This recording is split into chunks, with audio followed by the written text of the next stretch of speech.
All right, the last situation I want to talk about is what happens when neither of your equations are in slope-intercept form or solved for anything.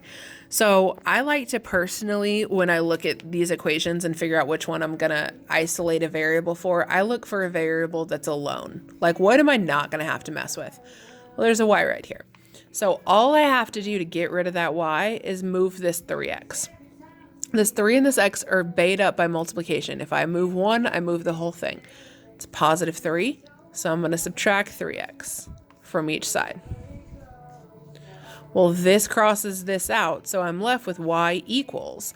10 and 3x are not common. You cannot do negative 7x. That's not how that works. Your new equation is going to be y equals negative 3x plus 10. Or 10 minus 3x, but we know that this is proper slope-intercept notation.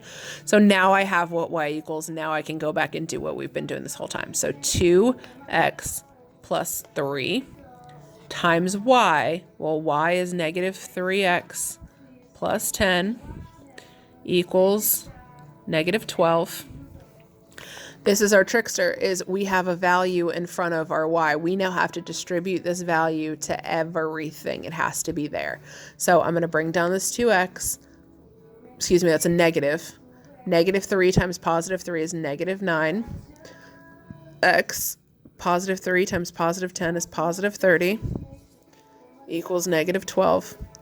2 minus 9, because these x's are the same, as negative 7, which equals...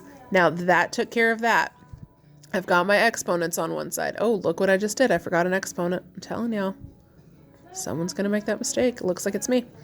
So there's that. Then I have plus 30 equals negative 12.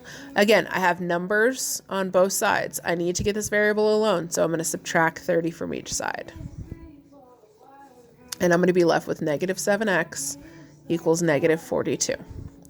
Well, negative divided by a negative is a positive, and 42 divided by 7 is 6.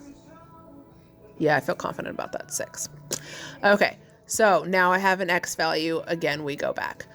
So I can even plug this in now. 3x plus y equals 10. That was my original equation. So let's rewrite our original equations over here just so we can check these.